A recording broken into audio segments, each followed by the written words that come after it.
Yeah, so traditional leadership has been what style of leader are you? Are you a servant leader? Are you a transformational leader? Are you a conscious leader?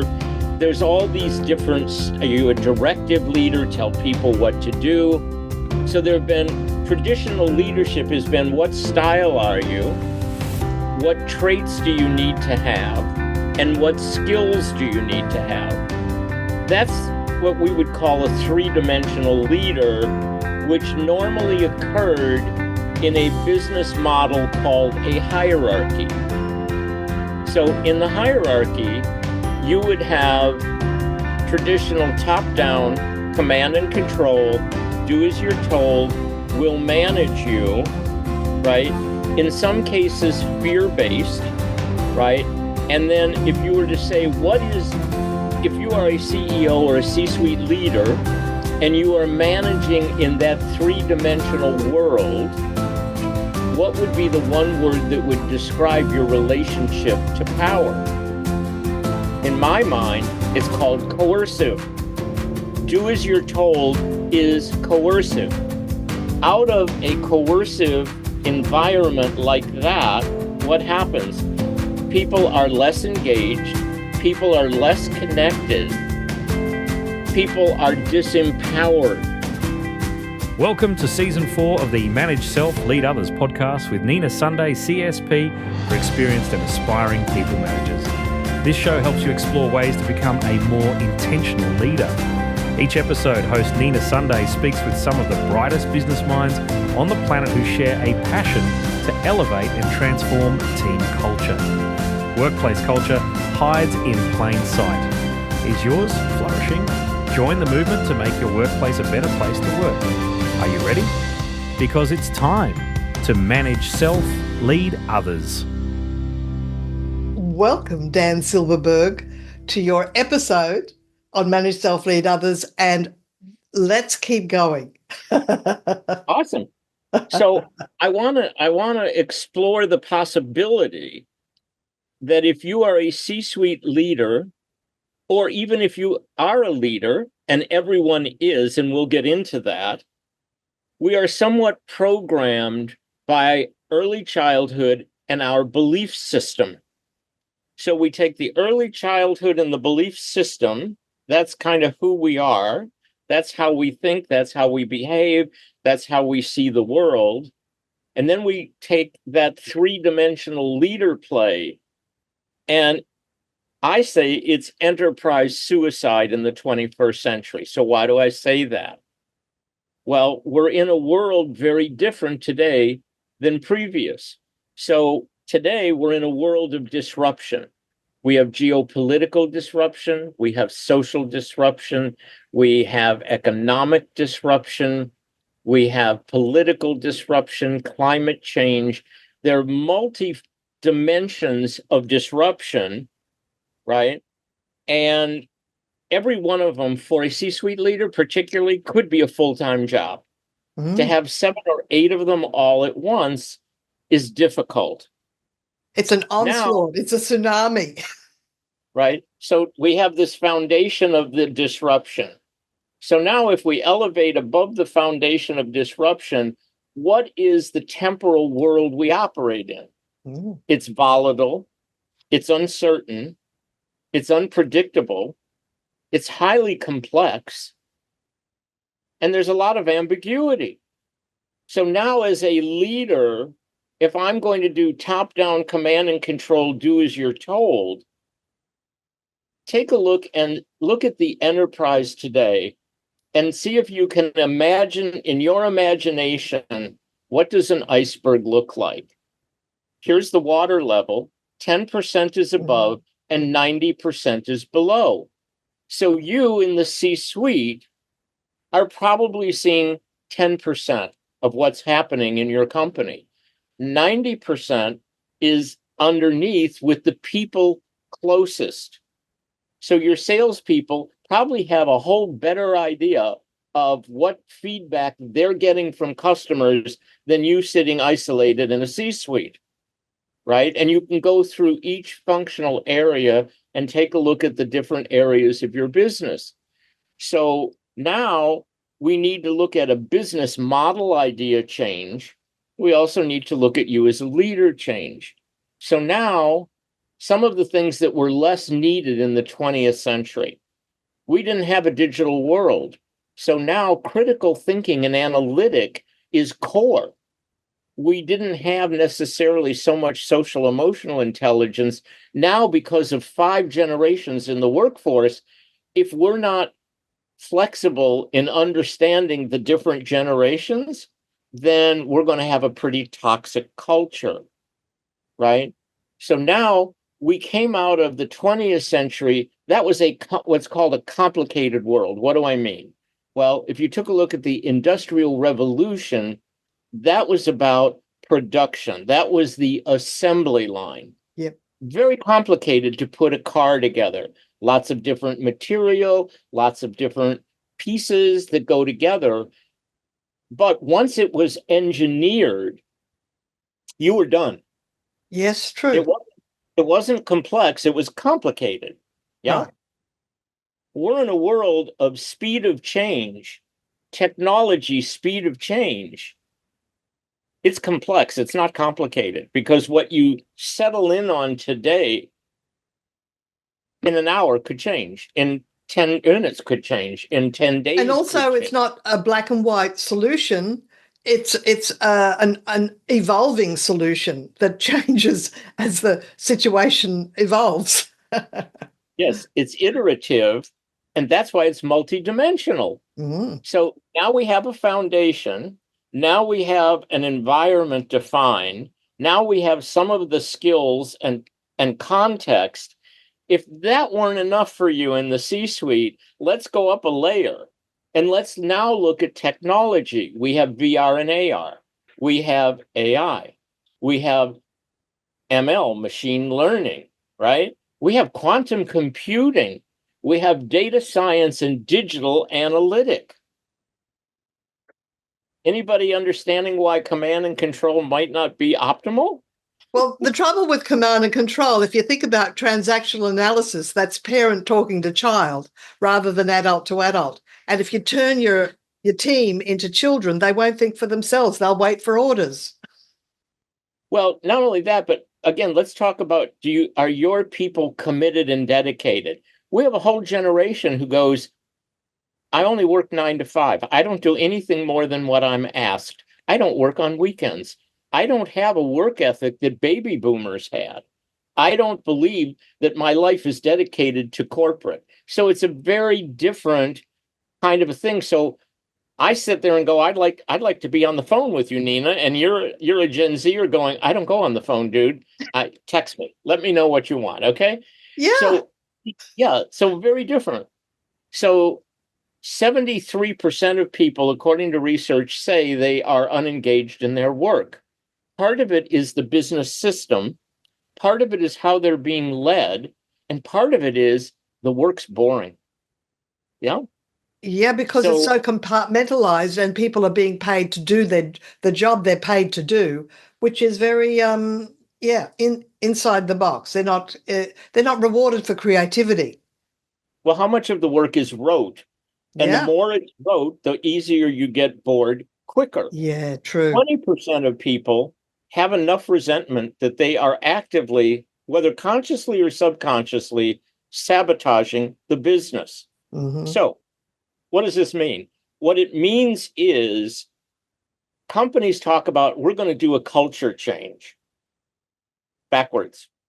Change the system creates the culture. Exactly. So if you want a different culture, create a different system. Yeah. So if we move from a hierarchy to an ecosystem, what happens?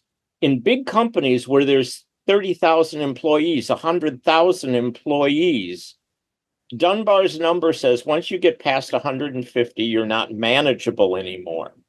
In an ecosystem, you have peer-to-peer accountability. Why do you have middle layer of management? You have a middle layer of management more often than not said. It's just the accountability guy. Nina, Yeah. how's the project going? It's due next Wednesday. Do you think you'll get it done on time? That's all that is accountability and managing. No, no, no. If we're in an ecosystem and we have peer-to-peer accountability, we are self-managed. We discover more unknown unknowns. We uncover more unconscious biases. This is the way we've always done it. I've been here longer. This is how we do everything. Yeah, well, once you corporatize me, you've lost the genius that you hired. That's right, because when they first arrive, they got fresh eyes and they bring a fresh approach, but they soon conform. Well, not only that, but what they did is they hired you for your genius and your gifts and your reputation, but then they institutionalized you, so Yes. they depleted it out so you could fit in. So Yeah. you'd be acceptable, Yeah. right? So what happens? The people that don't get so institutionalized, they get terminated because Or they're they out. leave, they jump ship. Yeah. So it's kind of an interesting thing. So, we'll talk a little bit about the business system, but it's the ecosystem that basically works. Yeah. So now the C-suite can elevate much more strategically up top, right? So now when they create these strategic intents, and they should be meeting twice a month off site and have these days, maybe 2, 3 days of strategic intent. Yeah. Then when they come back and they meet with the teams go, hey, that's really great, but you didn't think about this, and what about this, and what about this? Because they were up here, they weren't Yes. in the day-to-day, and the day-to-day said, here's some of the nuances you might not be aware of. Now they go, oh, okay, we didn't factor that in. Now they go to the strategic intent number 2.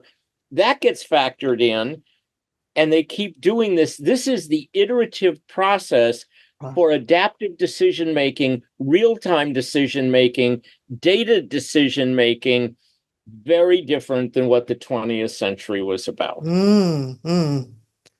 Well, so what's the first step to getting an enterprise on that road? It has to start at the top.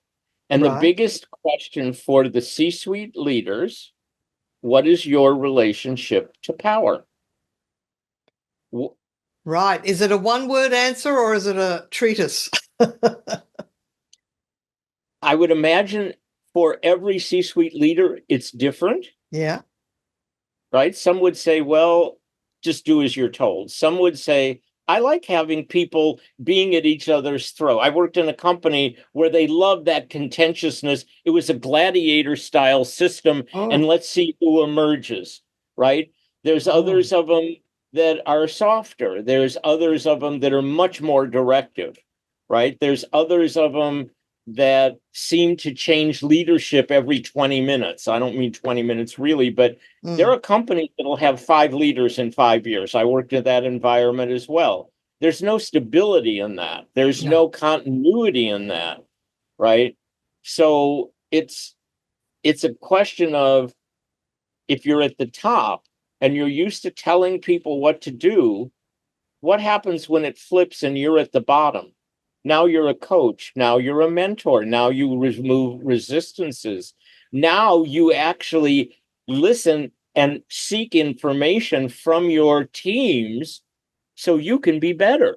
You now move from untrusting to trusting. Top down is, I don't trust you, so I'm going to put in all these guardrails. That's why I have these silos, right? All of that kind of a thing. Well, now I have to change. Now I have to believe the people I hired for their genius actually have it.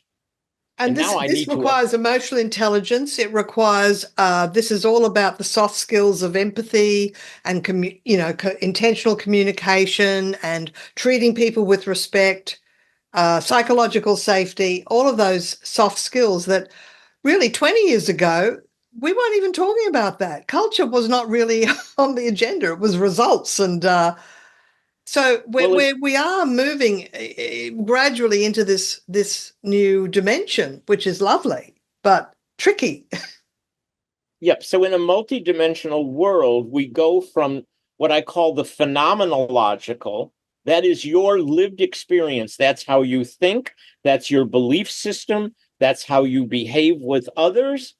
And underpinning all of that was achievement. Yes. We achieve results. We achieve market share. We achieve fill in the blank. In a multidimensional 21st century leader role, who am I being? It's the ontological, not the phenomenological. So the ontological is, how do I show up in a meeting? Do I dominate? Do I sit in the back? Am I comfortable with confrontation? Can I give someone constructive criticism? Do I just yell at them? How do I show up? So that's Right? actually it's like a metacognitive approach to seeing yourself from outside. It's self-awareness of yourself, of your outside, looking in at your own behavior, or even being open to feedback from an observer about your own behavior. Yes, it's that, but it's the inner journey. Right. Who are you? Mm-hmm. What are you? What are you becoming? Did we do any of that self-inquiry? A life unexamined is a life not worth living. The Delphiad Oracle, know thyself. See, Carl Jung, the privilege of a lifetime is to be who you truly are. Well, we'll teach you how to be a great finance person. We'll teach you how to be a great marketing person. We can teach you to be a great salesperson. And where did you go to school to learn to be the great leader? Not so much. Yeah. So they teach you now, leadership theories, but I don't know. It's theoretical. It's not really behavioral. well, not only that, it's situational. It's done by title. But Yes. here's the dirty little secret. If you had a room of 50 people, you had a Salesforce meeting, you have the CEO of the company, you have the national sales manager, and you have 50 sales reps. And within that, you would have some regional managers, some divisional managers, national managers.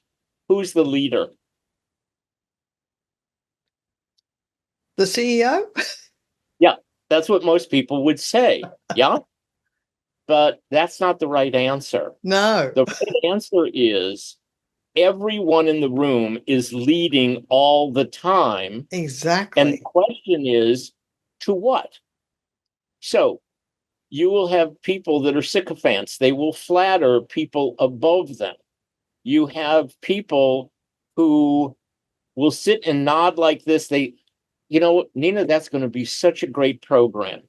And the minute they go out the door, they tell everybody why it's not going to work. Then they have the obstructors. Then they have the gatekeepers. Then we have the people who sit in silence. But if we actually, as a leader, pulled out of them, they have amazing things to say. And a meeting would change dynamically and dramatically, not letting Nina sit in the back of the room and not talk until the last minute. And that's So, why conversational equality is considered one of the attributes of an effective team. And it's up to managers to make sure that the people that are not speaking are actually asked their opinion, because that's where perhaps contrarian opinions that need to be considered get heard. yeah. And so in a system, some people are allowed to have opinion and other people are, it's almost like children should be seen and not heard based on status. See, in the hierarchy, it's about status. Where am I in the pyramid? Yeah. Well, that's not really mining the gold, so to speak. So now, when people are told, we're going to have a meeting, but it's going to be a small team, not this huge thing, and I want everybody to participate, so no one gets to hide. I want your opinion, and they have to believe I really want their opinion, right? So when someone speaks, Nina, if I heard you correctly, it sounded like you were thinking about da da da da da da da. I kind of like that. Let's go a little bit further with that. Do you feel now that you're being heard? Absolutely. Yeah, that's a wonderful thing to say. Yeah. So now you're going to trust, not that they said we'd really like your opinion, but oh, that's ridiculous. No, we actually are going to start to, and then we might say, Nina, now that we've gone through it, I think there are some jewels here, but for right now, I think we're going to go with Bill's way to. But if you've been heard and you feel that you've been validated, you will hop in the boat and row with everybody else. If you Exactly. feel that no one even cared what you had to say, or they put you down for what you had to say, or you could tell they really weren't even interested to hear it, you're not in the boat. That's just human nature. True. Yeah. So, what is this idea of being a multi-dimensional leader? So, I'm going to share a slide or two for those of you who are just hearing the audio. In the show notes, there will be a link, and you can go and see the slides. And if you are in listening both the video and audio, then you'll have a couple of minutes to see what I'm up to. So basically, this first slide is a human being, and you see that how valuable the brain is. And then all of the sparks that are coming off of it is much more of a multi-dimensional feeling. So if you were to think about traditional leadership, you would think about the skills, like you're supposed to have social emotional intelligence. You're supposed to be empathetic. Traditional leadership in the United States is a $60 billion market, and 54 billion of it has no sustainable effect because they left out one thing. They What's told that? you authenticity. There's no framework for being an authentic leader. I'm going to give you one. Right. Okay. You're a servant leader. You know what happened to servant leaders? They ended up serving everybody but themselves, and they burn out and they fizzle out and they're done. So then they had to come back and say, well, if you're going to be a servant leader, you have to serve yourself first, right? We hear this in families all the time. Mom will sit and she'll give to everybody, but kind of forgets she needs to nourish and do herself, right? Same kind of thing in leadership. Then you're supposed to be a transformational leader. What does that mean? That means you're supposed to be charismatic. Well, what if you're an introvert? If you're an authentic introvert, that's a whole lot better than an inauthentic transformational charisma. Yeah? Yeah. So the problem is that when you're in a situation and your leadership is required, all you can do is mostly be in reactivity. Most people spend most of their life in reactivity, not in intentionality. Yeah. When you are authentic and you understand your emotions and you understand how they impact you, how you now react with others. So you went upstairs, you met with the CEO, he was really upset with you, criticized you horribly, and now you have to come back to your team.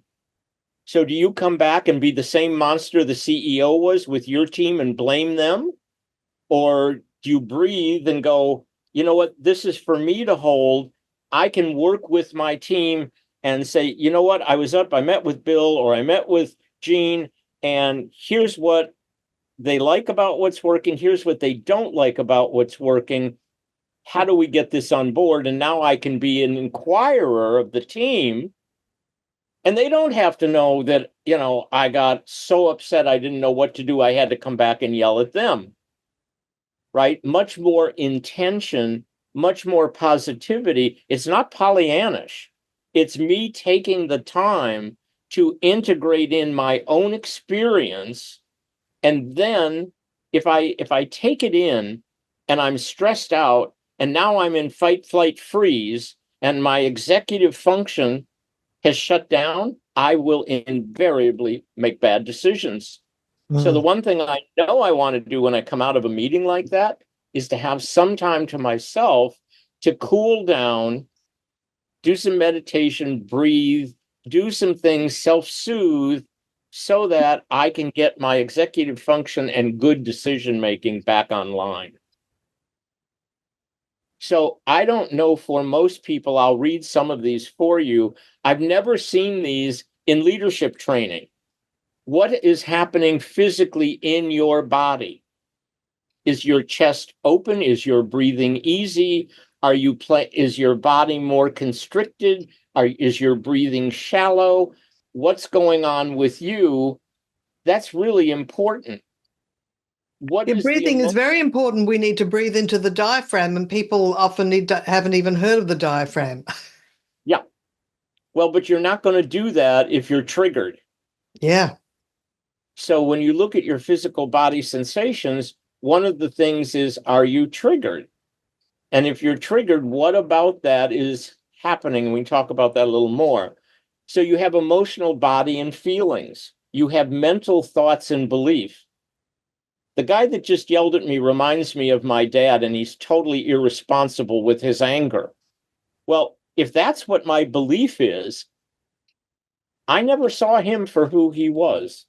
Yeah. I never saw that maybe he was stressed out, that maybe he was fearful of what the board would say. He was fearful of the call that was going to happen, with Wall Street. There's all of these things that are unsaid and kept secret. But when those are elucidated out, I can now have empathy and understanding of why he was so upset. Our stock price could go down dramatically because we're going to miss the quarter. Okay, now I get it. But if nothing is said and I had no idea about that, I would go, he's just irresponsible. True. What is your relationship to spirituality? And by that, I mean, what is something bigger than you? How do you see energy? How do you see the universe? I don't mean what specific religion you are. It has nothing to do with that, right? So when we look at what adaptive behaviors and strategies would you need to have? What kind of personal history and memories do you have? Traumas that in business, when someone does something to you, it triggers subconsciously or consciously that trauma. That happened to me before. This is the same thing. No, it's not. It's different, right? So what kind of family and culture? How are you enculturated? So what are the culture norms that you're supposed to live by that tap down your authenticity, as opposed to saying, I don't need to do that. Do I need to be civil? Sure. But do I need to have no feelings because I'm a boy? No, I don't need to do that. So what are my ego needs, wants, and desires? Am I aware at all subconsciously of what goes on with me? These inner parts and voices I talked about. So there's this whole inner child idea. What did I give up or dissociate from me so that people would like me, so I would be acceptable in the family, I'd be lovable, and I wouldn't be abandoned? That's a really big deal of how you just react in how you meet with other people, right? What are Big the one. stories and narratives I tell myself, and what's the environment I'm playing in? I've not seen this in any of the styles, traits, or qualities of traditional leader development. This whole multi-dimension is, who are you as a human being? And you have lots of dimensions, and they show up at different times based on what's going on in your world. And then finally, how does this work? Well, it works in your thoughts are somewhat inherent to your belief system. So you have thoughts and beliefs. Those create behaviors. Those behaviors create your choices. Your choices create your experience. Your experience creates an emotion, and that emotion creates a memory. So that's a lot to take in. But how is it that a certain thought and belief,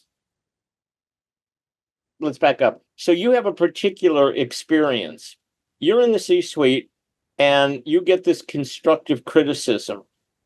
The team is there. We all hear the CEO say exactly the same thing, right? We don't all react the same. No. Some people come out and they're devastated.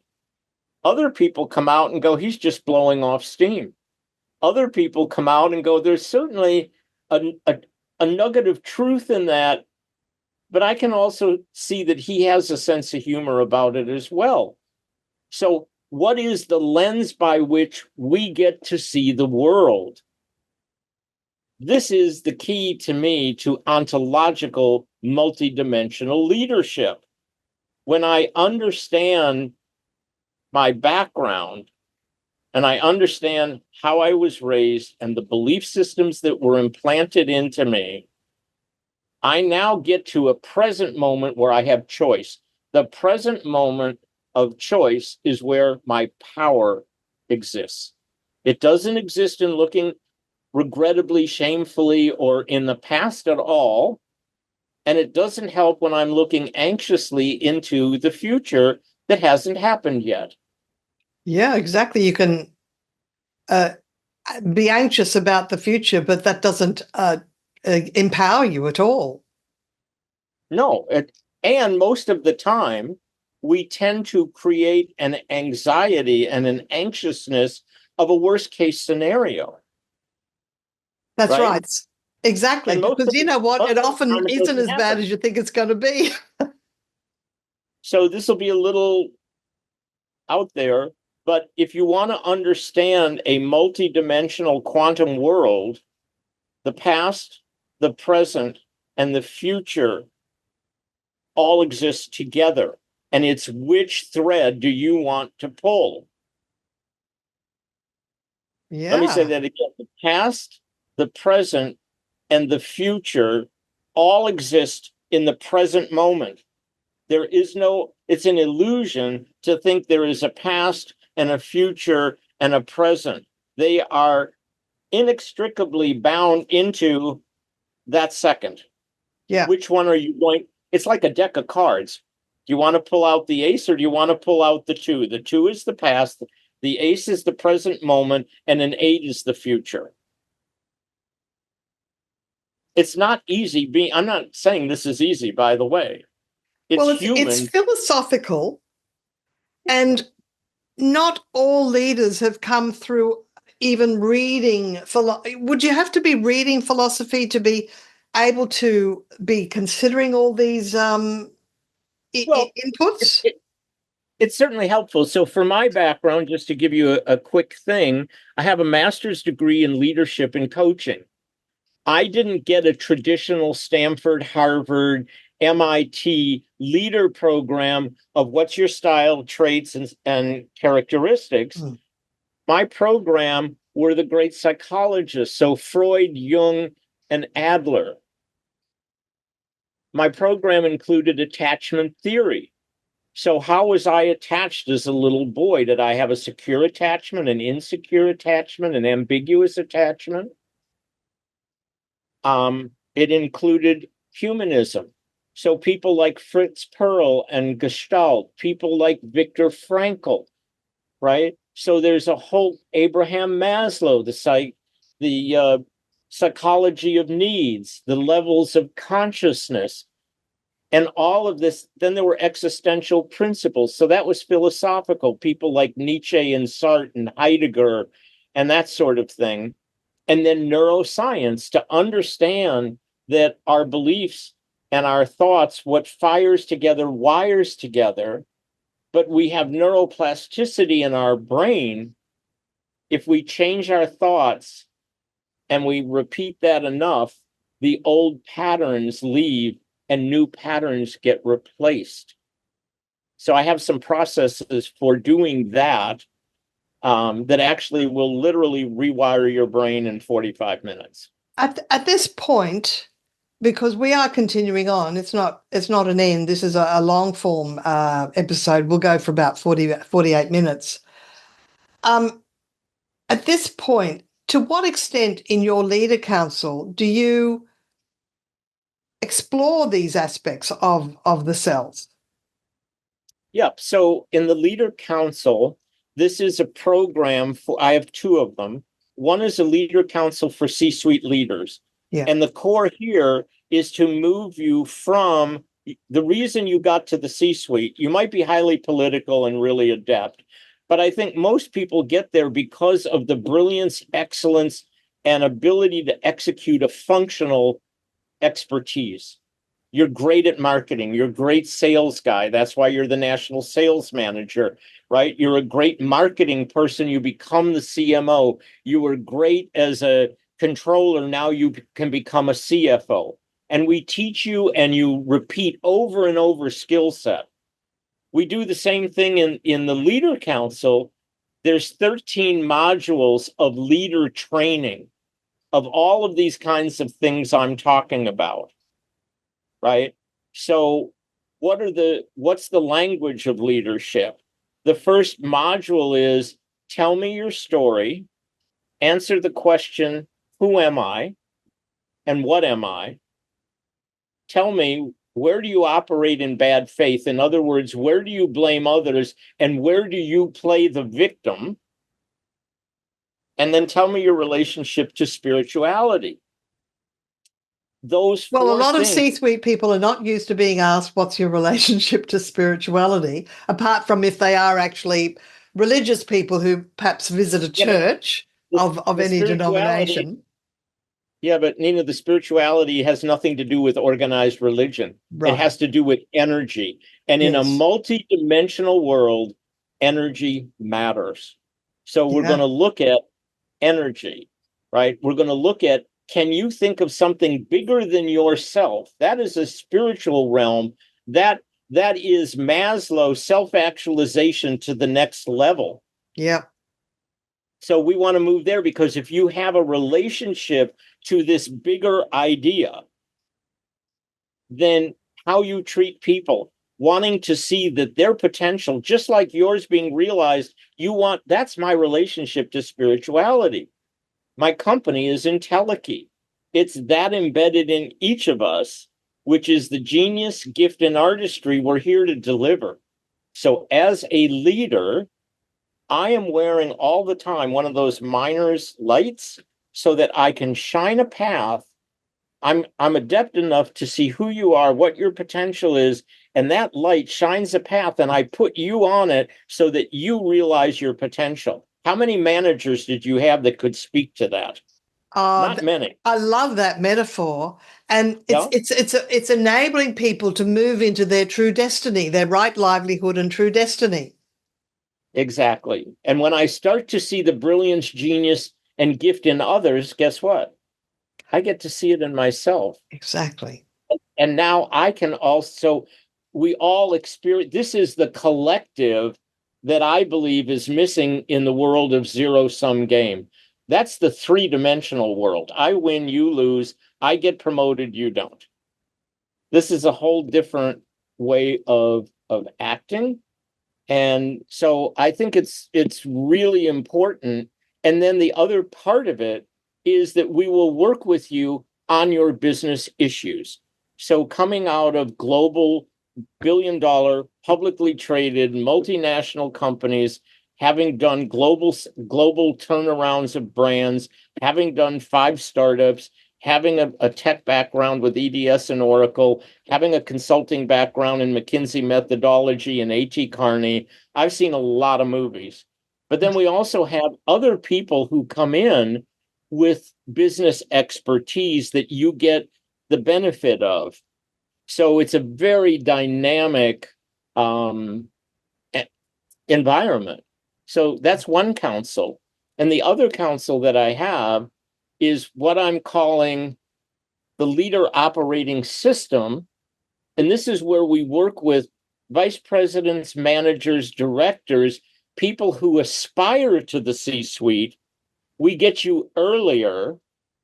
What happens out of that is you become more trustworthy, you become more authentic, you become more approachable, you get more money, you get promoted more often, you are seen as a person to lead high visibility projects.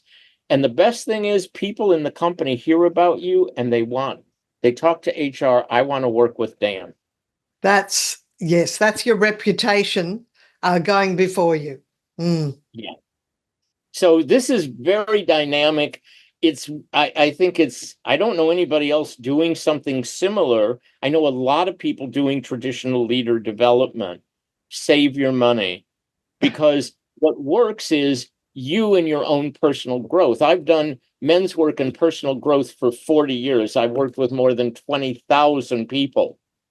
And my gift in working with you is to see a lot of things within you that you may not have seen yourself. You may have grown up in a house, you won't amount to anything. Why aren't you more like your brother? You're not really worthy, right? Belief systems. So when we grow up from 2 to 10, we're in what they call theta brainwave. Yeah. Theta is what they do for hypnosis. And whatever, you know how kids can learn 3 languages in 10 minutes when they're 6 years old? They're in theta, and whatever gets downloaded, Oh, it works. So right. what's your relationship to money? Money's dirty, money's bad. People with money take advantage of others. God gave us what we're supposed to have. There's all these things. Now, Nina, go out in the world and become really successful around money. It's a near impossibility because subconsciously you were told money's bad. So Right. now we take those beliefs and we elevate them into new beliefs. Money gives me opportunity. Money gives me a chance to give to the kind of causes that I want to make a difference in the world. Money allows me to set up a 501c3 and create a school in Africa. You know, money gives me, come up with, I just did an exercise this week, 100 ways I have gratitude for money. 100 ways. Guess what? My subconscious now is taking that, and it will, when you look at how your life shows up, it is your subconscious mind and beliefs that create the external world. Exactly. In fact, if you have limiting beliefs, that becomes a self-fulfilling prophecy, and it blocks out opportunities that were there. Yeah, exactly. So if you've ever looked at going down a highway and you go, you know what, I think I'd like to buy a Porsche. And you buy the Porsche, and the next thing, every Porsche on the road you see. But before, when you were driving a Chevrolet, right, you never saw the Porsches. They were never there. Or I want a red car, but I have a black car. I never noticed how many red cars, but now that I have one, I see every one of them, right? So those are car brands, by the way, for the United States. If you're not in the United States, it might be a BMW, it might be a Mercedes, it might be a Land Rover, it might be, I don't know. In Australia, it could be the Holden. Might even be a Rolls Royce. So this, pardon me, this multi-dimensional way of looking at the world gives you a bigger life. It gives you more self-acceptance, more self-love, more ability to see things in others that you wouldn't ordinarily see. We live in a world of what's called mimetic desire. Mimetic desire is I mimic, as a child, I mimic mom and dad, family, school, right? I do all this mimicry. So is it really my desire to have all these fancy cars and a trophy wife or a trophy husband and have a corporate job and have all of this because that's what I see as successful? Or do I want to be more authentic and go, you know what? I would be happy being a college professor. I'm not going to be a CEO of $1 billion multinational. So again, they're not going to have something that they've never been given. Mm. And I think one of the things, another multi-dimension of a business today, you have to have some elasticity in your thinking that you're going to need to train these generations. They are not coming prepared the way previous generations were. It doesn't mean they don't have the clay to be molded. It just means they were raised in a different environment. And some of them will be willing and others of them won't. Because if status is taken away, then Yes. there's more of an equality, and there's more of an engagement, and there's more you talk about psychological safety. Mm. I trust that you value who I am and what I have to say, and I do the same for you. And you will see vulnerability grow up. You'll see innovation grow up. You'll see a better decision making happen. You'll see quicker decision making. All of those things will dynamically change your space in a marketplace. You will be far exceeding your competition. Dan Silberberg, it's always wonderful speaking with you. And we are coming to the end of our time for this episode. And Perfect. I appreciate you making this time because it's a very interesting exploration. And of course, if you want to work with Dan, the details will be in the show notes, and he is on LinkedIn, and he's got his website, which is entelechy.ai. Yep. And let's spell it for people. Yeah, it's E like Edward, NTELECHY.AI.